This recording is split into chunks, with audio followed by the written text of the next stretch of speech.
Good evening. This is Desmond Kane, and you are listening to WMNY, The Quiet Hour. Except tonight, there is no quiet. There is only the sound of 19 million people looking straight up, and the sound of silence from every institution of power on Earth. I am broadcasting from our old analog studio in the basement of the Chrysler Building in Midtown Manhattan. For those of you just joining us, or for those who are struggling to comprehend the images that have broken the internet, the news feeds, and the human mind, a city is floating over New York. It appeared precisely 54 minutes ago, at 6:02 p.m. Eastern Daylight Time. The shift was not gradual, it was absolute. There was no noise, no sonic boom, no detectable energy signature, simply a cosmic displacement. One moment, the sky above the Verrazzolo Narrows Bridge was the familiar canvas of the late evening, and the next, it was occupied. Witnesses described it as a ripple, a shimmer in the upper atmosphere, as though a faulty piece of stage lighting had briefly flickered. Then it resolved. What hovers above us is not a ship. It is not an orbiting station. It is a metropolis, a gigantic three-dimensional geometric structure, impossibly vast, hovering in the stratosphere at an estimated altitude of 30,000 feet, precisely 4 miles above the surface. From this distance, looking up through the hazy city light, it occupies nearly a quarter of the visible sky. The scale is monumental, dwarfing any single human creation. Imagine Manhattan Island itself, vertically extruded, turned on its side, and suspended by an invisible thread. Its form defies Earth architecture. It is comprised of interwoven spirals and massive, gently curving pylons of a material that absorbs light rather than reflecting it, a matte obsidian gray that seems to drink the setting sun. Yet embedded within its structure are channels and veins of soft, pulsing inner light, a warm amber glow that outlines incomprehensible, vast avenues and structures. It does not look manufactured. It looks grown. It possesses a sublime, terrifying sense of organic geometry. I want to emphasize the silence. Every air traffic controller, every seismologist, every meteorologist reports the same data. Zero mass signature, zero heat signature, zero propulsion signature. It is simply there, anchored by a physics we do not possess. It is the perfect, profound impossibility hanging over the city that has always prided itself on defining the possible. We are staring at a miracle that has canceled gravity. The immediate global reaction has not been panic, but a kind of existential freeze. The communication networks are still functional, but they are transmitting one thing, the image of the city. Every major television network is broadcasting a single fixed camera shot pointed skyward. News anchors, the confident, unflappable voices of our modern age, are silent, replaced by continuous ambient crowd noise and the hushed static of confusion. Governments have ceased to function in any meaningful capacity. President Kinsley delivered a 9-word address 9 minutes after the structure appeared. We are monitoring. Do not panic. Remain indoors. That was 20 minutes ago. Nothing has followed. This is not a failure of command, but a failure of category. You can mobilize armies against a threat, but you cannot mobilize against sublime incomprehension. Every protocol on the planet, from nuclear launch procedures to emergency disaster management, is predicated on known variables. Weather, warfare, terrorism, geology. Not one of them includes a scenario for impossible, silent, beautiful city appears in the sky. The airspace over New York and a 500-mile radius around it is now a no-go zone. The Federal Aviation Administration, FAA, issued an immediate blanket shutdown of the eastern seaboard, not because of a threat, but because they have no idea what happens if a terrestrial jet engine, a machine of fire and Newtonian force, gets too close to this object that has defied Newton itself.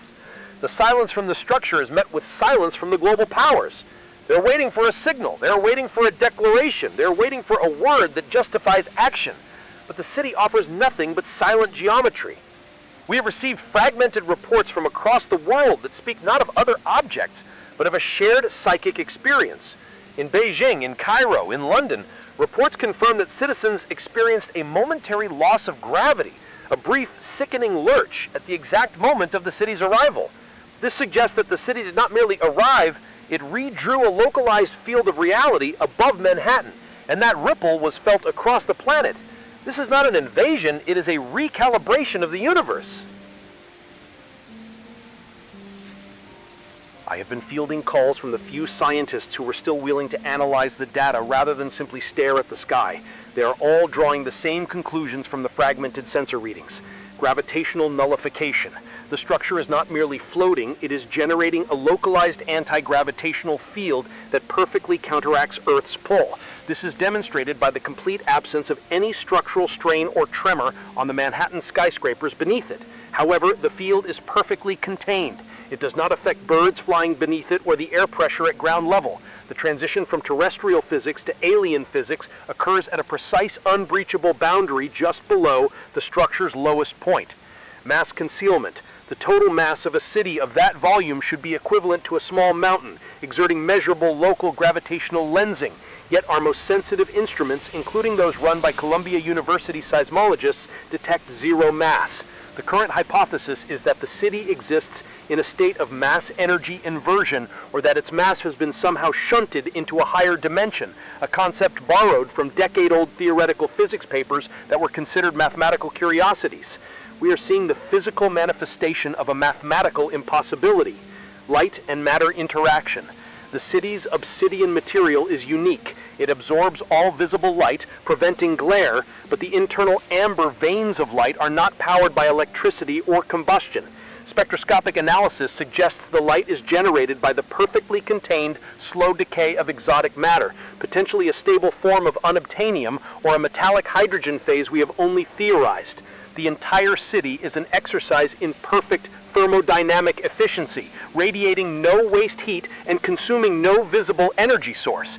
We are faced with a technology that has mastered the second law of thermodynamics itself. The city is not just a scientific problem. It is a cultural collapse. For the fundamental premise of human civilization, that we are alone, that our struggles are ours alone, that we are the final measure of consciousness, has been instantly, silently obliterated.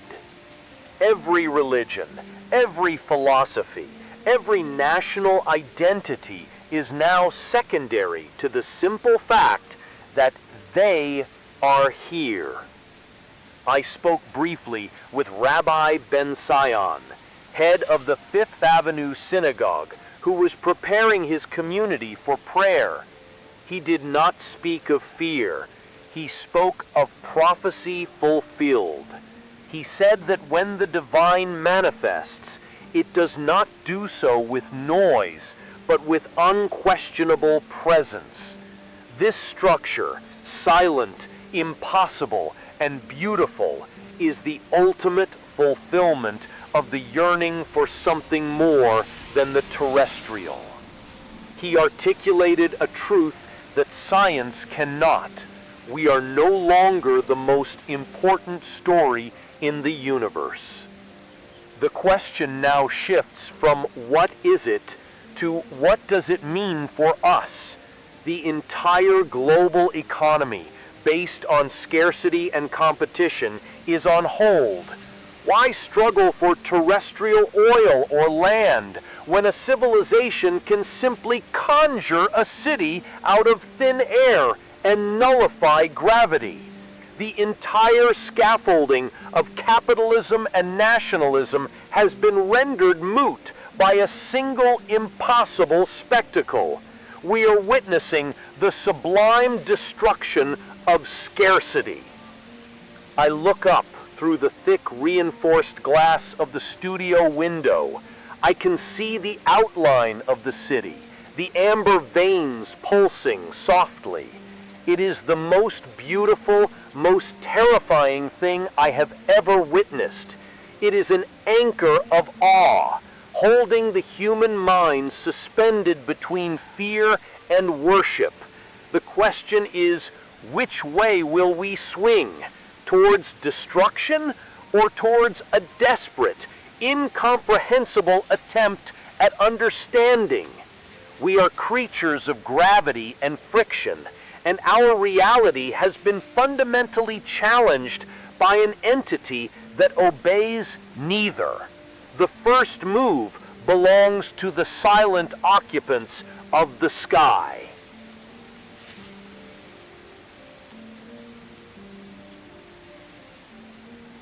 As the hours move past midnight, the city beneath the floating city has entered an unprecedented state of vigil. Most power remains on, but the streets are largely deserted, not from fear, but from the inability to look away. People are gathered on rooftops, in Central Park, on the piers, staring upward at the geometry of the impossible. The noise is not that of screaming, but of an immense, shared, unvoiced question. I spoke with a transit worker in the subway who described the trains running almost empty, the conductors speaking in hushed tones, the tunnels, usually a symbol of human endeavor and chaos, now feeling like tombs compared to the majesty above. Even in the deepest bedrock of Manhattan, the awareness of the Sky City is absolute. It has consumed all ambient thought. Every conversation is about the material, the light, the silence. The military, the remnants of the Atlantic Command, are maintaining a highly visible but passive perimeter. Patrol boats on the Hudson, National Guard units sealing off bridges. They are not preparing for battle. They are maintaining order around an altar. Their high-tech weapons, missiles, drones, fighter jets, are suddenly rendered archaic and foolish in the face of a structure that does not obey the physics their weapons rely on. What good is a supersonic jet against an object with zero mass? What use is a nuclear warhead against a structure that might exist in 4 dimensions? The ultimate power of Earth has been rendered inert by alien elegance. I am watching the first light of dawn begin to touch the upper structures of the city. The obsidian material is absorbing the light, making it look briefly like a black hole consuming the morning. But the amber veins within it are now pulsing brighter, as if greeting the sun. This is the moment, the first terrestrial sunrise witnessed by the sky's impossible anchor. The first day of the rest of human history. The wait for the first move, the first word, The first signal from the silent watchers above continues. Until that happens, we are all anchored to this moment of profound, terrible, and beautiful stasis. I will maintain this broadcast using the old analog generators until something moves or until I have something new to report. The quiet hour is now the infinite vigil.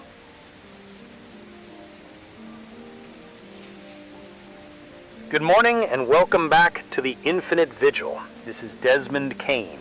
It is 8:15 a.m. Eastern, the morning after the city's arrival. And for the first time since it anchored itself over Manhattan, the city has moved. The movement was minimal, almost imperceptible to the naked eye, but our instruments and the highly focused cameras of every major observatory now trained on the structure confirmed it. The entire massive structure, which had been suspended in perfect stillness, executed a 1-degree yaw rotation around its vertical axis. Imagine turning Manhattan Island 1 degree to the west. The motion was slow, taking approximately 90 seconds to complete, and then it instantly ceased. Again, no sound, no detectable energy release, no shift in its gravitational nullification field. The physics remains sealed within its obsidian shell. This movement has instantly broken the global freeze. It transforms the city from a passive spectacle into an active entity. It is no longer a monument. It is a presence making a measured, intentional gesture. The global media, which had been operating in hushed awe, has erupted into a frenzy of speculation. Is it a diagnostic check? Is it a change of orientation? Is it a preliminary targeting mechanism? The human mind cannot process silence when faced with intelligence. It demands intent. The silence remains absolute, but the intent is now clear. We are being observed, and they are preparing for something. This minimal rotation has had the effect of a seismic shock on the political and military command structures. The White House, now operating out of a secure, undisclosed location, is holding an emergency multinational summit with NATO and the UN Security Council. The consensus has shifted from wait and see to prepare for immediate response. But the preparation is fraught with paralyzing uncertainty. How do you prepare to respond to a city that defies gravity? Every weapon system, from kinetic ordnance to laser defense, is designed to counter known variables: mass, speed, heat. This city is the ultimate zero-sum defense. It possesses none of the qualities we can target.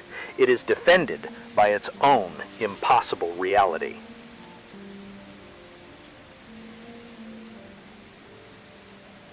Highly analytical, focusing on the immediate financial and ethical implosion triggered by the city. The second major collapse of the morning has occurred in the global financial markets. They haven't just crashed, they've been rendered meaningless. Trading was halted on all major exchanges within 15 minutes of the city's arrival yesterday, but the underlying loss of value confidence is total. The entire system of terrestrial value, the worth of gold, oil, real estate, and intellectual property, is predicated on scarcity. The city's mere existence, which demonstrates mastery over gravity, mass, and energy, suggests a technology capable of producing unlimited, cheap, non-polluting power and materials. Why would a barrel of oil or an ounce of gold retain value when the secrets to universal energy have arrived silently over Manhattan? The concept of intellectual property has also dissolved. Every patent, every scientific theory, every piece of proprietary technology held by nations and corporations is now potentially an archaic false truth compared to the city's demonstrated physics. The largest corporations The tech giants, the energy conglomerates, are watching their trillion-dollar valuations evaporate into thin air, rendered worthless by the arrival of abundance. The global financial system is facing not a recession, but an existential crisis of relevance. Money still exists in digital form, but the fundamental faith in what money represents, access to scarce resources, has been permanently broken by the silent, impossible spectacle above. The global economic engine has seized up, choked by the sudden, overwhelming possibility of ultimate plenty. Our ground-level scientific teams are now attempting to measure the subtle but pervasive environmental changes caused by the city's gravitational nullification field. The field, while perfectly contained, is causing a measured distortion in the local space-time continuum. The air temperature directly beneath the city has dropped by a steady, consistent 5 degrees Celsius across the 5 boroughs. This is not due to heat absorption, but due to a gravitothermal effect. The localized expansion of space-time slightly lowers the kinetic energy of the air molecules. The city is actively generating its own climate, an island of perpetual, silent coolness in the humid chaos of New York. Furthermore, we are detecting an atmospheric shimmer that is not visible to the naked eye. Highly specialized spectrographic analysis shows a continuous low-level emission of terahertz radiation, spoken as terahertz radiation, which sits in the frequency band between infrared and microwaves. This is not communication, it is sensory output. The city is not using sound waves or radio waves to observe us, it is using an imperceptible terahertz sensory grid that maps the terrain and the life beneath it with total precision. Imagine millions of non-invasive pulses of energy perfectly mapping every molecule, every heartbeat, every cell within its domain. The city is not spying on us, it is structurally aware of us. Every human, every animal, every piece of infrastructure beneath it is known, cataloged, and accounted for at the quantum level. The immediate human response in New York City has fractured into 2 distinct phenomena: the vertical migration and the subterranean retreat.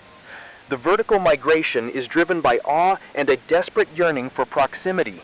People are risking life and limb to reach the highest attainable points, rooftops, observation decks, the topmost floors of skyscrapers, in a silent pilgrimage to be closer to the object of their worship and terror.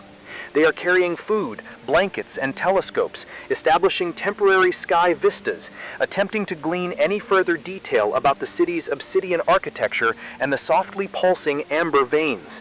This migration is fueled by a desperate, almost religious belief that proximity equals understanding.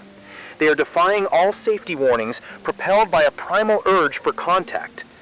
Conversely, the subterranean retreat is driven by the ancient reflexive fear of the power from above. Tens of thousands of people have taken refuge in the deepest levels of the subway system, the unused maintenance tunnels, and the bedrock basements. This fear is not irrational, it is a primal response to the threat of the unanchored. The greatest fear is not that the city will attack, but that its gravitational field will fail, causing a mass of millions of tons to catastrophically fall. The city represents the ultimate failure of ground-level stability, and these individuals seek the deepest possible terrestrial anchor in response to the celestial betrayal of gravity. This split, the urge to ascend versus the urge to descend, is the clearest manifestation of the existential dilemma. Do we face the unknown with open arms and risk obliteration? Or do we retreat to the deepest familiar safety and risk missing the most significant moment in history? The entire city is poised between apotheosis and self-internment.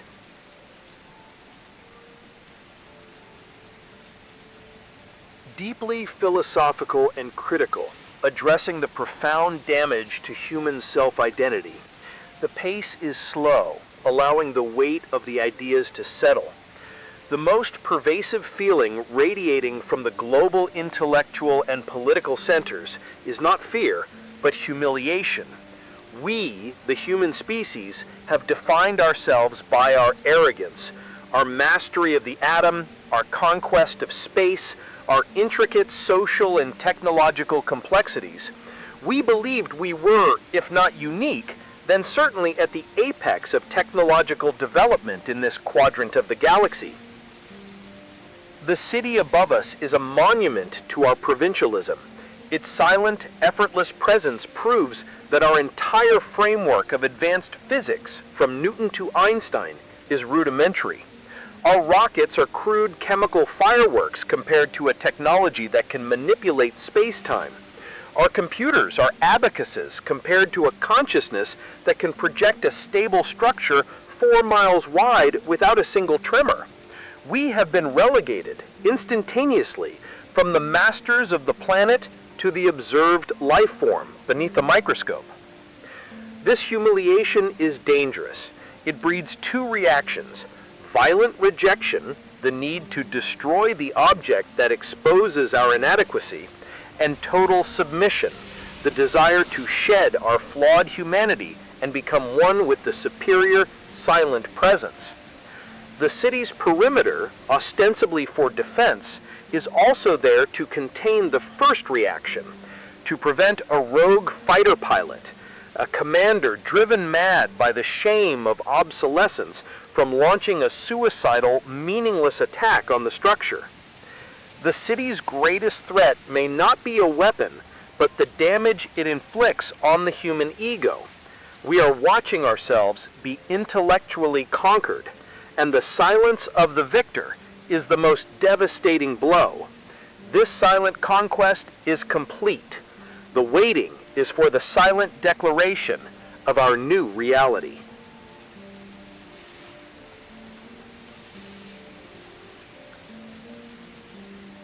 This is Desmond Kane, broadcasting from Midtown Manhattan. It is now 1 p.m. Eastern, 19 hours since the Sky City anchored itself over us. For the first time, the city has executed a move that is not merely aesthetic or observational, but technological and defensive. Approximately 15 minutes ago, a contingent of U.S. Air Force F-22 Raptors, operating from a distant, undisclosed base and ordered into the no-go zone by an independent command structure, a clear act of insubordination driven by escalating political tension, crossed the 500-mile perimeter. They were not armed for attack. They were carrying specialized low-yield sensor packages designed to penetrate the city's zero-signature field and obtain active readings on its material composition and power source. The city's response was not violent, but absolute. As the lead Raptor crossed the 30-mile mark from the structure, the city did not fire. Instead, a section of its lower obsidian surface, a massive area spanning perhaps 3 square miles, began to emit a deep indigo haze. This haze was not smoke or plasma. It was a visible distortion of the air itself, rapidly expanding outward. Within seconds, this indigo field enveloped the lead Raptor. The plane's transponder instantly ceased functioning. Witnesses reported the Raptor did not crash or explode. It simply flickered out of existence. It was not destroyed. It was removed from reality. The two wingmen immediately aborted the mission and turned tail, their pilots reporting a sickening sensation of spatial vertigo as they watched their comrade vanish. Our scientific team hypothesizes that the indigo haze is a localized space-time containment field. It did not interact with the plane's mass. It interacted with its position. The city simply created a temporary localized pocket universe and shunted the Raptor into it. This is a level of physics that renders all kinetic defense and all conventional offense useless. It is a defense system that works not by destroying the threat, but by annulling its presence. The message is clearer than any verbal declaration. Do not approach. You cannot touch us.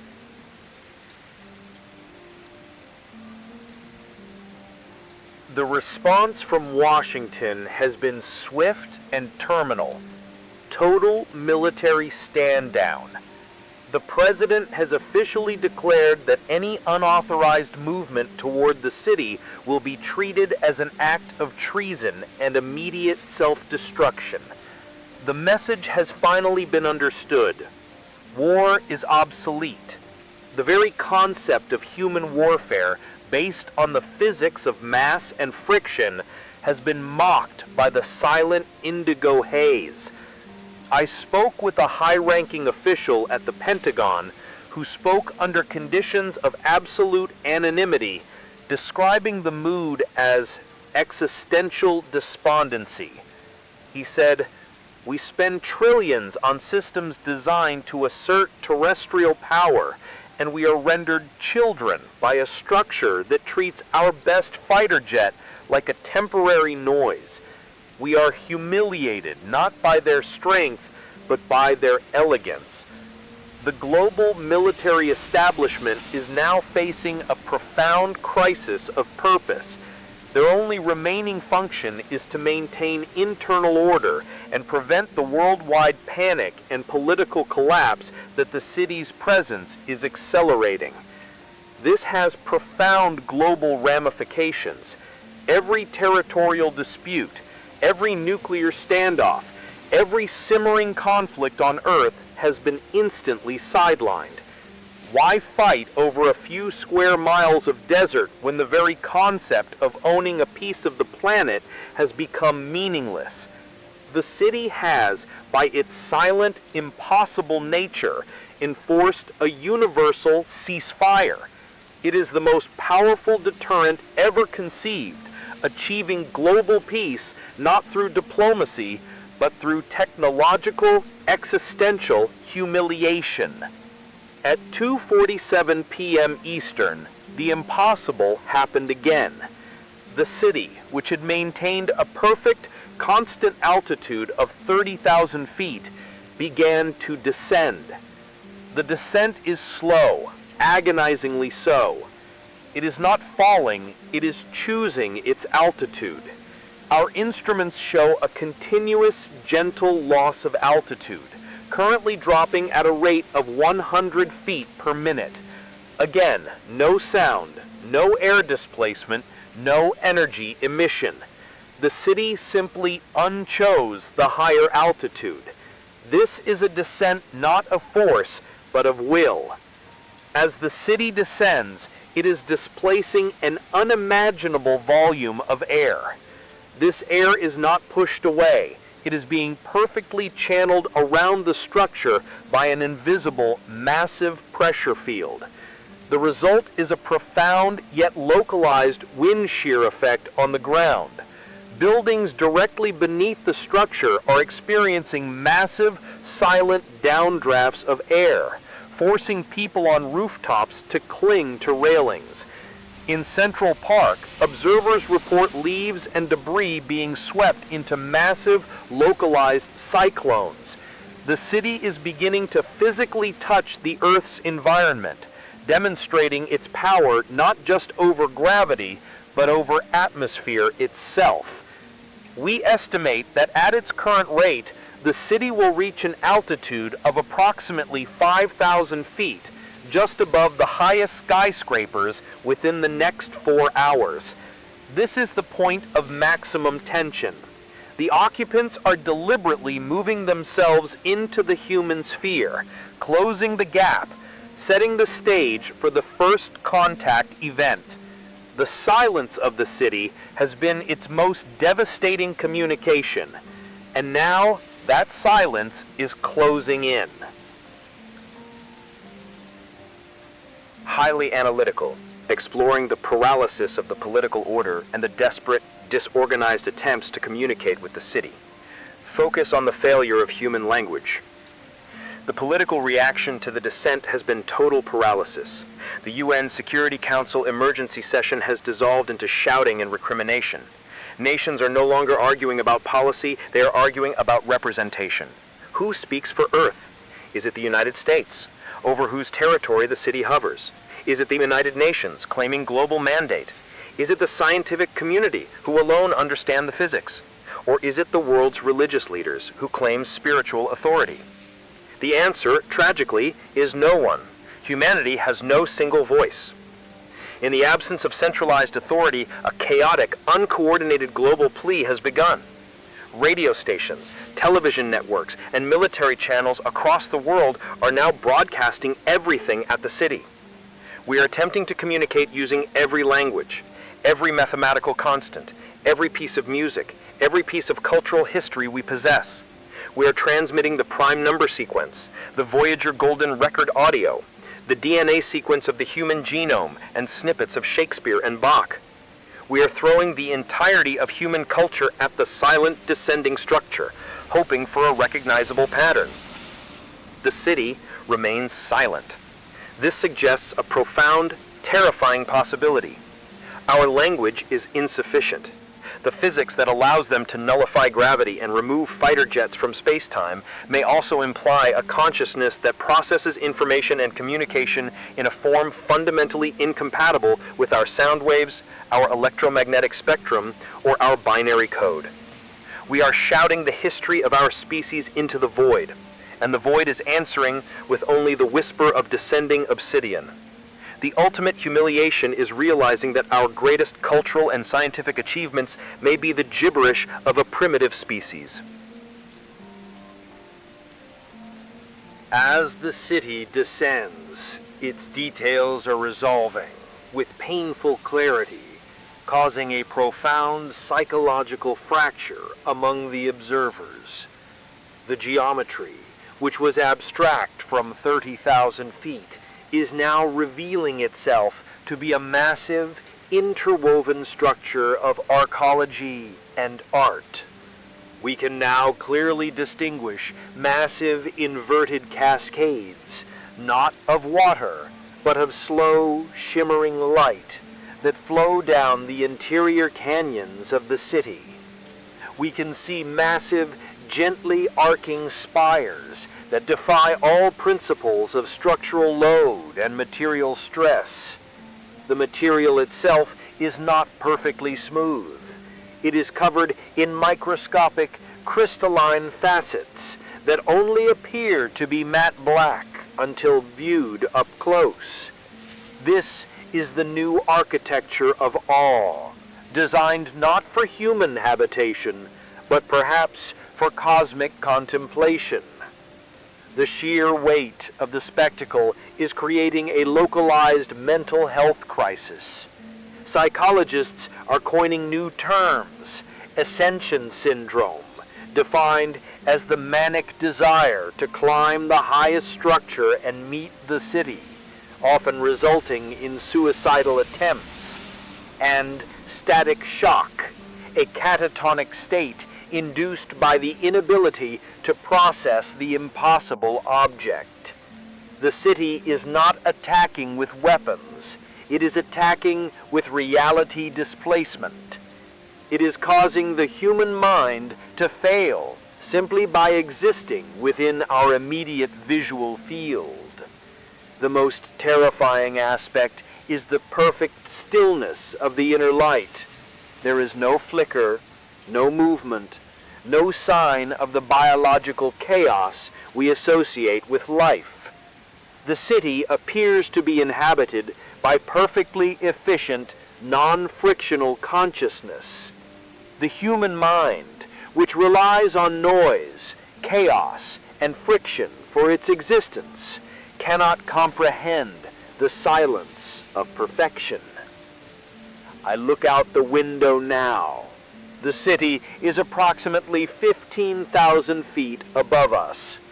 The massive obsidian underside is visible, a giant, featureless plane of matte black that seems to absorb all light and hope. It is the perfect antithesis of the shining cities we build on Earth. It is a structure that is both profoundly real and profoundly not of this world.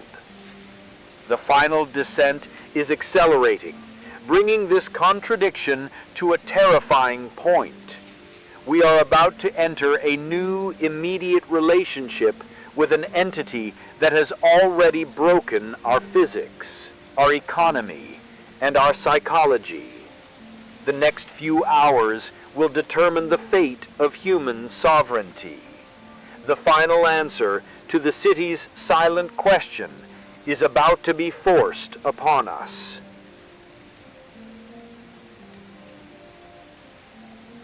This is Desmond Kane. The time is 6 p.m. Eastern. The Sky City has been with us for exactly 24 hours, and in the last hour, it has crossed the 5,000-foot line. This altitude marks the physical height of the tallest skyscrapers in Manhattan, including One World Trade Center. The city is now hovering directly above the terrestrial apex of our civilization. From my vantage point here in the basement of the Chrysler Building, the city's massive underside now dominates the view visible through the street-level windows. It is no longer in the sky, it is in the air. Its sheer scale is overwhelming, a crushing, silent presence of obsidian and amber light. The downdrafts are now constant and measurable, causing low-frequency vibrations in the deep foundations of the buildings. The city has stopped its continuous descent. It is anchored once more, maintaining a precise altitude of 4,950 feet above the island. This specific, deliberate halt is a new form of communication. It signals a boundary of respect. It has come as close as possible without physically touching or damaging our tallest structures. It is a calculated move that acknowledges our architecture while simultaneously demonstrating its profound superiority over it. The message is, we are here, we are near, but we will not initiate physical destruction. The silence radiating from the structure remains absolute. No emissions, no comms, no light source other than the internal amber veins. The entire world is holding its breath, waiting for the one thing the city seems most reluctant to give: a word. The entire planet is experiencing an existential veto, the ultimate reality check, forced to watch in paralyzed awe as an alien civilization effortlessly parks its ship above the global financial and cultural center. The tension is no longer about survival. It is about sovereignty.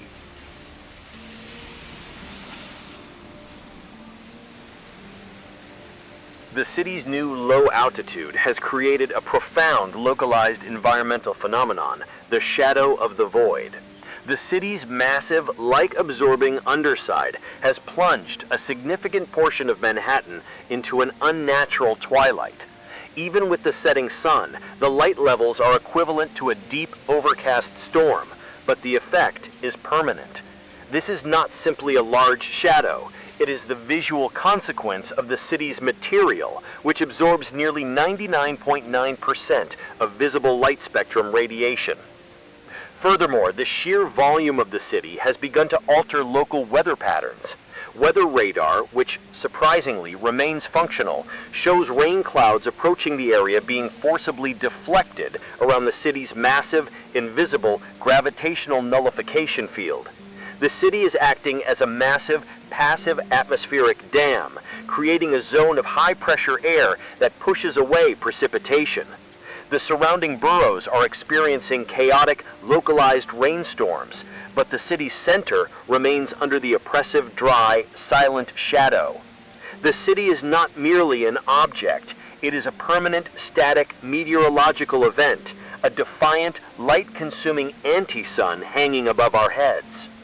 The only light beneath the shadow is the cold, perfect illumination cast by the city's internal amber veins, filtering down through the air. This light derived from the decay of exotic matter has a unique spectral quality. Photographers are reporting that images taken beneath the city have a strange negative space quality, with colors shifting and depth perception warping.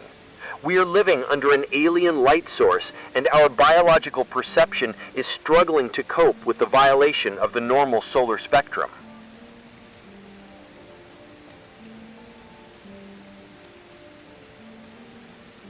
The political response to the 5,000-foot line has been defined by contradiction.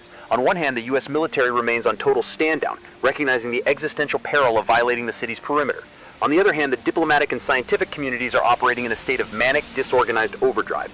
The UN has managed to convene a continuous, highly secured session in Geneva where 193 nations are arguing over the final draft of the Universal Statement of Terrestrial Sovereignty, a document designed to be the first verbal communication with the city. The argument is paralyzing. Should the message be one of submission, offering resources, technology, peace, or defiance, asserting human independence and warning against territorial violation? The debate over a single word, greetings versus declaration, has lasted 4 hours, highlighting the complete failure of human consensus in the face of absolute external power. Meanwhile, various independent scientific groups, from CERN to the Chinese Academy of Sciences, are attempting their own pirate communications. They are transmitting complex mathematical sequences, Mandelbrot sets, Fourier transforms, using every available spectrum, hoping to bypass the diplomatic morass. This disunity is the greatest testament to the city's power. It has exposed the profound fragmentation of the human species. We are unable to agree on a tone, a purpose, or a speaker for the most important moment in our history. The city has found us fractured, self-serving, and unable to achieve a single unifying voice.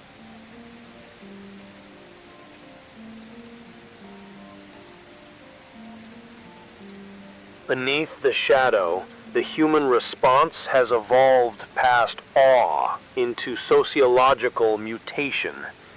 The breakdown of financial certainty and the collapse of the military defense system has triggered a mass abandonment of traditional social structures. The most profound development is the emergence of the cults of ascension. These groups, primarily gathering on the highest, most exposed rooftops beneath the city, view the structure not as an alien ship, but as a divine citadel. They preach that the city has arrived to harvest the worthy or to initiate a new post-physical state of being. Their rituals are silent, involving the casting away of all physical possessions, money, phones, clothing, and standing with arms outstretched toward the obsidian underside, waiting for the descent of grace.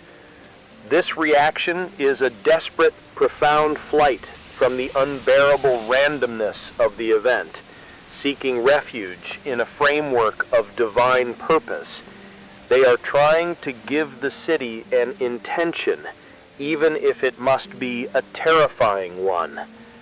Conversely, we are seeing the rise of the rejectionist militia, groups forming in the outer boroughs, gathering salvaged weapons and fuel, driven by a violent atavistic fear. They are convinced the city is a cosmic predator and that the silent approach is a prelude to attack. They plan a suicidal, symbolic counterattack, an attempt to assert human dignity through self-immolation. Their logic is simple. If we cannot defeat it, we must at least prove that we refuse to kneel. Both groups, the ascensionists and the rejectionists, are responses to the same fundamental truth. The city's arrival has made human life, as previously defined, meaningless. Highly technical, focused on the theoretical and physical impossibility of engaging the city. The pace is rapid, listing the unassailable defense mechanisms. Our final analysis of the city's physical characteristics confirms the absolute futility of any terrestrial engagement. The city is defended not by weapons, but by 4 cascading quantum barriers. Gravitational nullification field. This eliminates the efficacy of any missile, which relies on predictable ballistic trajectories. A missile entering this field would instantly lose its fixed mass relationship to the planet, rendering it inert or sending it spiraling chaotically. THZ sensory grid. This grid provides continuous microscopic detection of all matter beneath it, allowing the city to anticipate any localized threat and execute a preventative measure. Space-time containment field, indigo haze. This is the ultimate defense, the ability to instantly create and collapse a pocket of distorted space-time to annul the presence of any violating object. It bypasses the need for energy-intensive destruction. Mass energy inversion. The city's apparent zero-mass state means that kinetic energy, the basis of nearly all human weaponry, is meaningless against it. Hitting it with an object would be like hitting a ghost. The energy would simply pass through or be absorbed into the city's exotic material. The city is an unbeatable opponent because it doesn't play the game of physics we invented. It operates on a level of reality manipulation that is, to us, functionally indistinguishable from magic. Our final chilling scientific conclusion is that the city's silent power is passive. It doesn't need to attack us. It merely needs to exist to ensure our political, economic, and military collapse. The act of its arrival was the act of our defeat.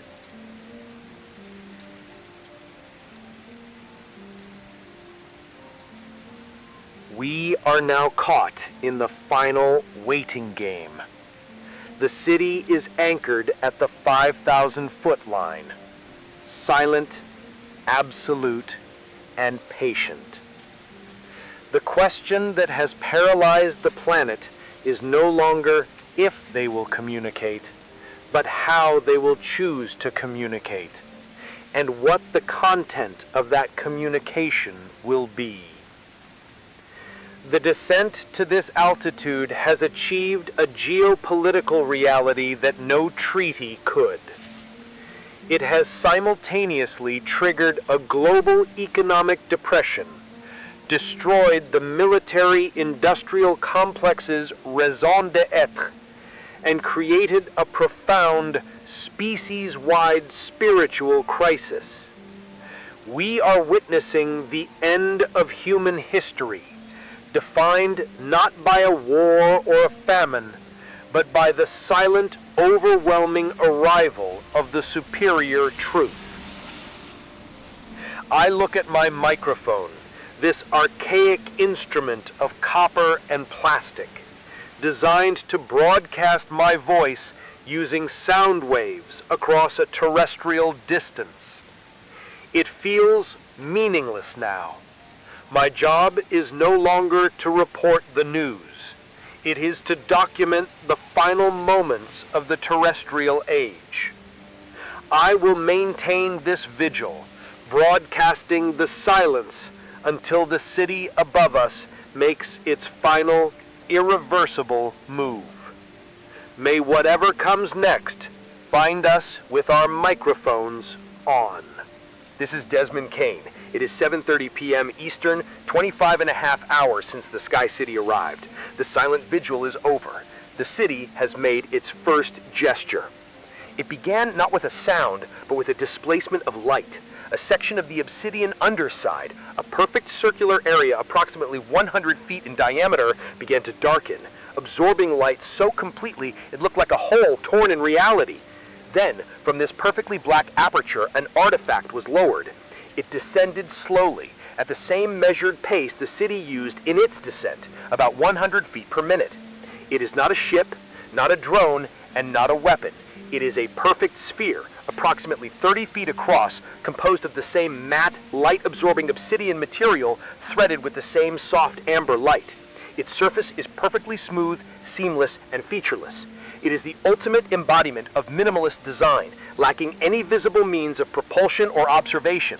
Like the city, it is defended by its own impossible physics.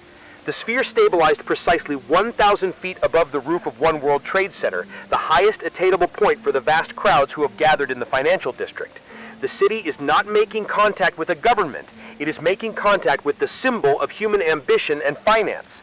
This choice of location is highly deliberate, forcing the world to acknowledge that the arrival is an economic and cultural challenge as much as a technological one. The global media, which had been silent with paralysis, has erupted into frantic noise. Analysts are shouting into their microphones. The military perimeter is seizing up with indecision. Do they shoot the sphere? Do they approach it? The fear of the indigo haze, the spatial containment field that erased the Raptor, is the only thing preventing a catastrophic response. The sphere hangs, silent and absolute, challenging humanity to make the next move on its own terms. Analytical, detailing the diplomatic and political failure to respond to the tangible artifact, focuses on the bureaucratic chaos. The immediate political reaction is chaos amplified.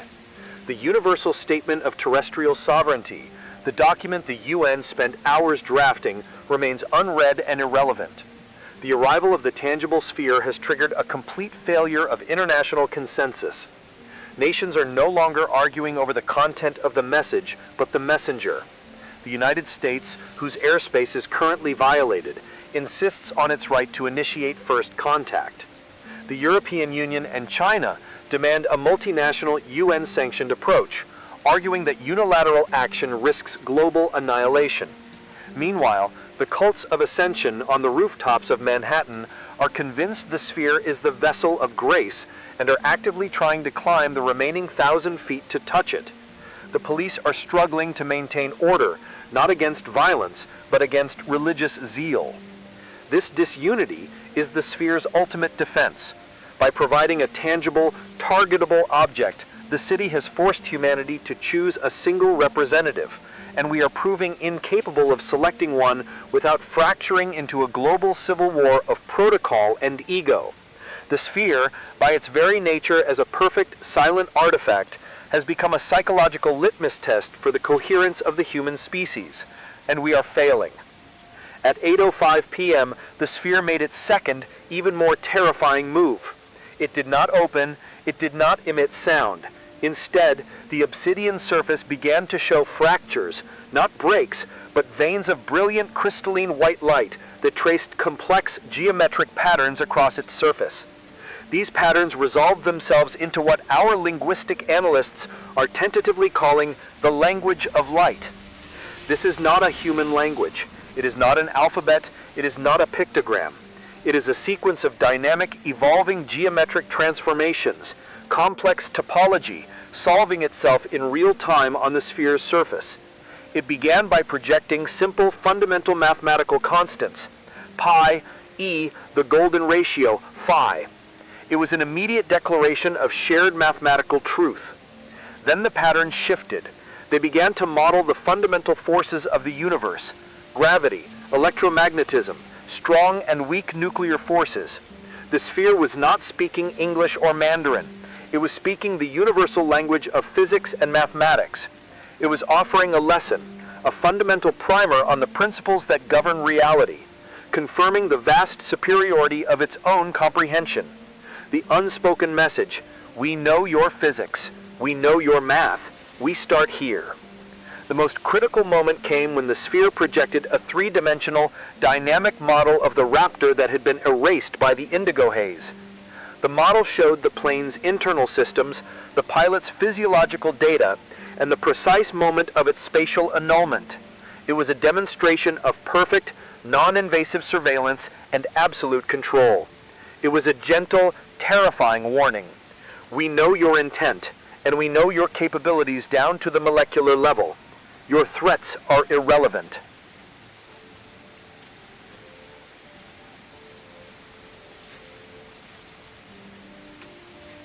The sphere is communicating not through words, but through data dump. The light patterns are generating a massive, non-electromagnetic data stream that is being captured by every available terrestrial sensor. Radio telescopes, optical arrays, even university-grade seismometers are somehow picking up the vibrational patterns in the air. The city is not hoarding its knowledge, it is offering it freely.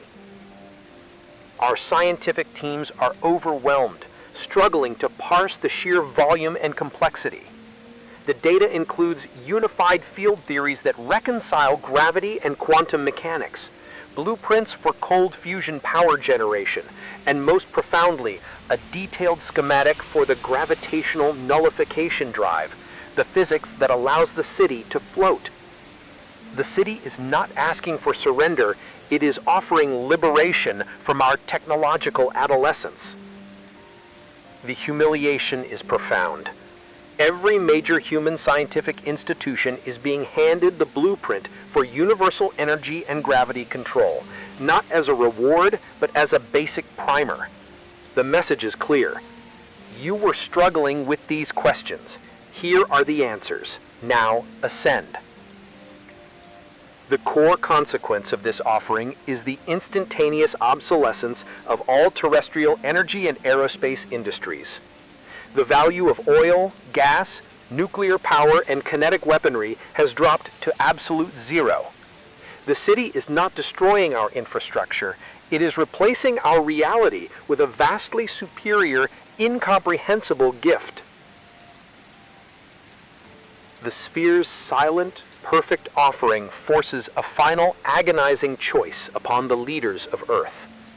This is the ultimate sovereignty dilemma. The city offers a path to post-scarcity existence, infinite clean energy, mastery of gravity, and a vastly superior understanding of the cosmos. Accepting this gift means abandoning the fundamental structures of human society: nationalism, competition, military defense, and scarcity-based capitalism. It means admitting that the human path was flawed and that alien intervention is the only route to transcendence. It means sacrificing human sovereignty for technological ascension. Refusing the gift is functionally impossible. The blueprints are already captured by hundreds of organizations worldwide. Within weeks, rogue states, powerful corporations, and dedicated scientific collectives will have replicated the core principles of cold fusion and gravity nullification. The genie is out of the bottle. The city's gesture ensures that the post-scarcity age will arrive whether official governments want it or not. The sphere hangs at 1,000 feet, its surface tracing the final, silent, beautiful mathematics of its offering.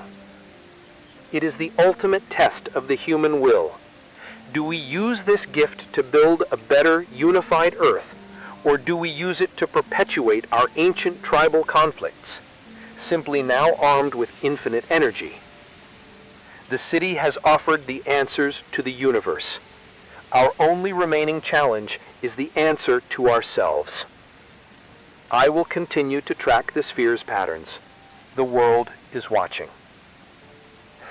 This is Desmond Kane. It is 10 p.m. Eastern. 28 hours since the Sky City arrived, and 5 hours since the sphere began broadcasting the secrets of the universe. The city has given us infinite energy, mastery of gravity, and an understanding of quantum mechanics that surpasses a century of human endeavor. The great truth of the universe has been laid bare, and our immediate response is moral paralysis and civil war. The sphere continues its silent, relentless data dump, projecting complex geometric sequences that detail the construction of a cold fusion reactor and the schematics for an anti-gravity engine. Yet, no one has touched it. No one has claimed the gift. The area beneath the sphere remains cordoned off by a tense, multinational military force whose primary directive has shifted: containment of the artifact to prevent any single entity, nation, corporation, or cult from gaining sole access to the power. This containment, however, is a lie. The data is already captured. Hundreds of sophisticated receivers globally have recorded the light patterns. But the act of containment is a desperate, symbolic attempt to preserve human sovereignty, the illusion that we, not the city, are still in charge of our own fate. We are choosing to guard the empty box rather than acknowledge the gift inside. The city has solved the great physical problems of human existence, and we are reacting by proving the intractability of our ethical failures.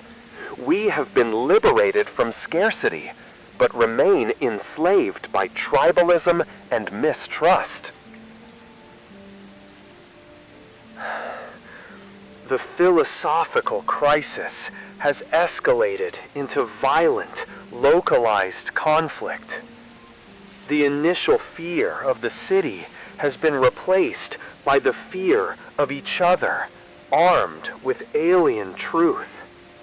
The fissure of faith has erupted. The cults of ascension, who saw the sphere as a divine sign, have clashed violently with the rejectionist militia, who view the cold fusion schematics as a foreign technology designed to poison the human soul. The fighting is not over territory, but over ideology, the meaning of the alien intervention.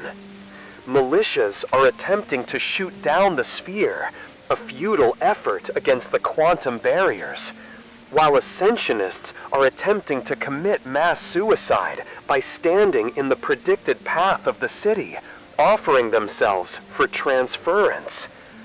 The city has introduced a civil war of the soul, forcing humanity to violently define its response to transcendence. More critically, the global scientific community is fracturing. The data dump includes principles that instantly invalidate the careers and lifelong work of entire generations of physicists and cosmologists. The ego cost is astronomical. We are seeing reports of academics destroying their labs, refusing to acknowledge the superior alien physics, driven mad by the realization that their truth was a half-truth. The city's gift is an intellectual purge, requiring the abandonment of established human science in favor of the alien, incomprehensible elegance. The human mind, which prizes its knowledge, is struggling to survive the shock of being rendered intellectually infantile.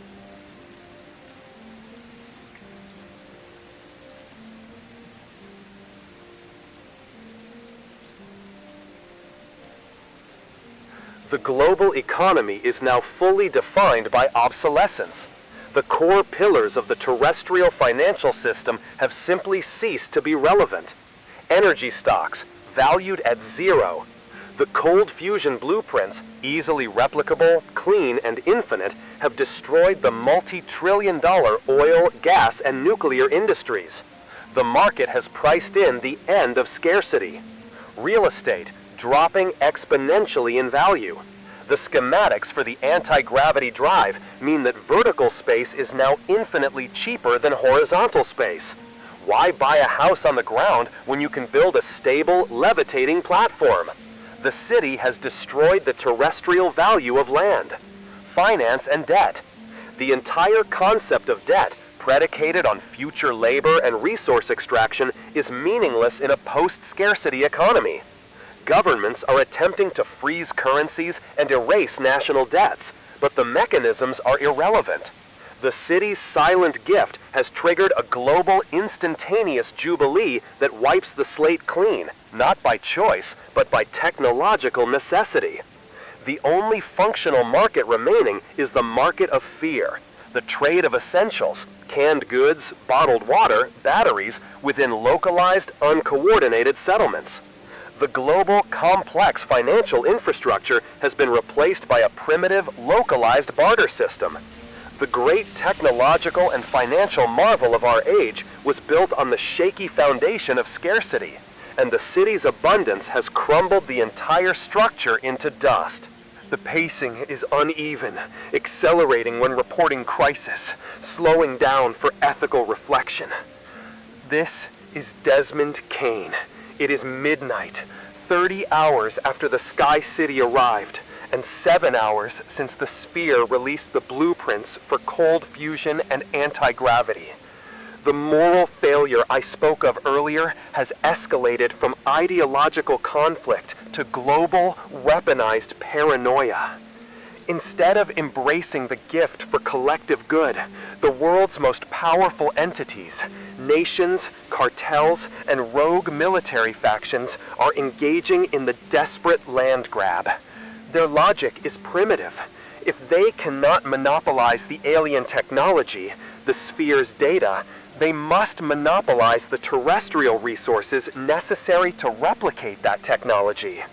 The schematics require immense amounts of rare earth elements and certain exotic metals for the construction of the initial cold fusion reactors and anti-gravity stabilization rings. These materials are found in only a few highly concentrated regions globally. We are seeing immediate, aggressive, and highly localized military incursions into resource-rich areas, from the Democratic Republic of Congo for key minerals to disputed territorial waters for unique deep-sea elements. These actions are being carried out by special forces operating outside national command structures, driven by the belief that whoever builds the first terrestrial anti-gravity fleet controls the new post-scarcity economy. The city offered abundance, and humanity responded by creating a new lethal scarcity. We are accelerating the collapse of the global order in a frantic, final attempt to militarize the alien truth. The quiet ceasefire enforced by the city's majesty is over, replaced by the sound of gunfire in distant, resource-rich territories. The silent, peaceful arrival has ironically triggered the last, most desperate war for resources in human history. Pacing accelerates, conveying the intensity of the political crisis and the forced, desperate convergence of global leaders. The information regarding the tectonic time bomb has finally achieved what diplomacy and philosophy could not: global unity through immediate threat. The world is no longer arguing over who should speak. They are arguing over how to make the city leave. The UN emergency session, now relocated to a secure, seismically stable bunker in Switzerland, has unanimously passed the Geneva Ultimatum. It is the first truly unified voice of humanity since the city's arrival. The ultimatum is simple. Using the city's own language of light, mathematical sequences, the UN team is transmitting a message detailing the gravimetric resonance phenomenon, the danger to the tectonic plate, and the calculated probability of seismic catastrophe. The message is framed not as a threat, but as a demand for self-preservation. Your presence will destroy the structure you are observing. You must ascend now. This is a crucial moment of existential diplomacy. Humanity is using the alien's own truth, science, to demand that the alien reverse its action. The sphere continues to trace its complex patterns, but the entirety of the world's communication network is now focused on one single message, broadcast relentlessly. Leave. Your presence is killing us. The silence from the city in response to this existential threat is now the most critical silence in human history. The world holds its breath, waiting to see if alien consciousness possesses the terrestrial concept of collateral damage.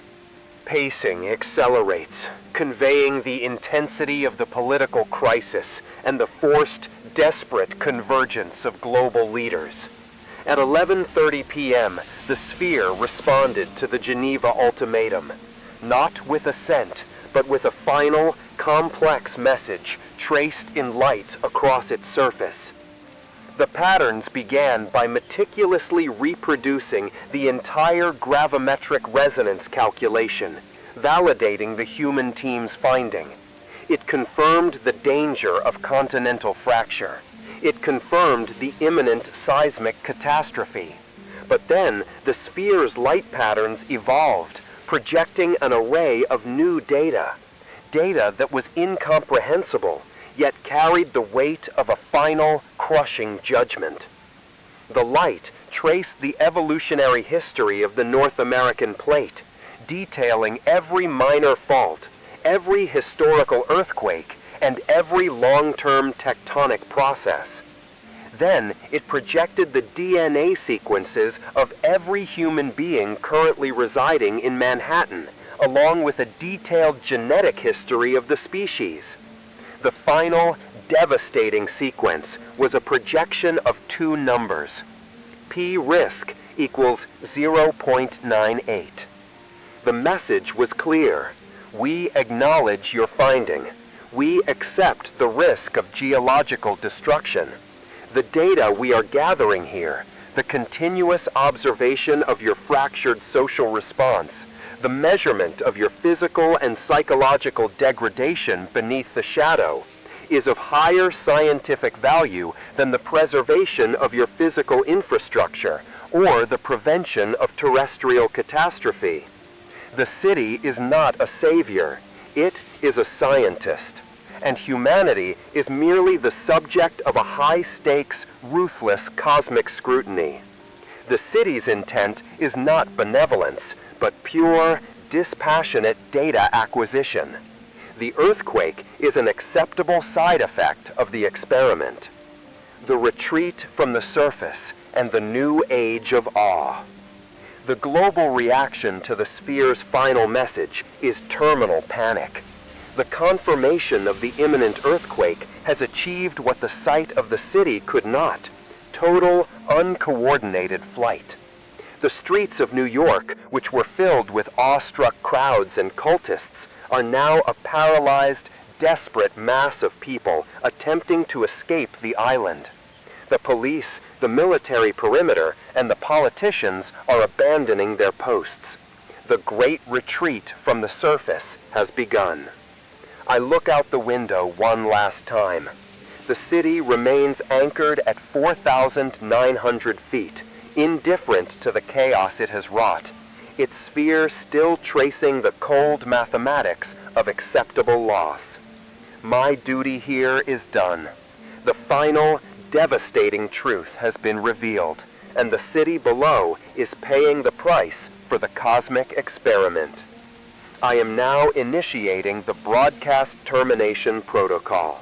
I have encased the core recording of the sphere's final message, the data on the tectonic risk, and the aliens' chilling concept of acceptable loss in a hardened, shielded data cylinder.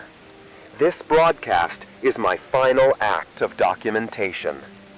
The age of awe is over. The age of cosmic scrutiny has begun. We are not alone, but we are not valued. We are merely the data point in the final, magnificent, and lethal experiment. I will join the subterranean retreat, carrying only the archive of our humiliation and our gift. May the rock shelter those who escape. This is Desmond Kane, signing off from the basement of the Chrysler Building. I leave you with the sound of the sphere's final transmission. This is Desmond Pine. I am speaking from the lowest level of the abandoned Chrysler Building basement. My time on this frequency is nearly over. Manhattan is empty now, its evacuation complete, and the only sound left is the low, resonant hum of the gravimetric field that still vibrates through the stone around me. It feels like the island itself is holding its breath. The Sky City is gone. It ascended exactly 1 hour after the final broadcast of the Geneva Ultimatum and the sphere's cold declaration of acceptable loss. The departure was as quiet as its arrival. No fire, no thunder, no spectacle. It simply began to unchoose its altitude, rising in a perfectly smooth, impossible motion. It drifted past the 5,000-foot line, pierced the stratosphere, and then slipped into the upper atmosphere like a ghost returning to a realm where physics has no jurisdiction. 12 minutes. That's all it took for the most terrifying structure ever seen by human eyes to vanish. Indifferent, unannounced, unmoved. It left us with two legacies: the silence of the sky and the screaming data. The city took its incomprehensible power with it, but the sphere's gift, the blueprints for cold fusion, anti-gravity, and faster-than-light travel, remain embedded in our battered global network. The aliens are gone. The consequences are not.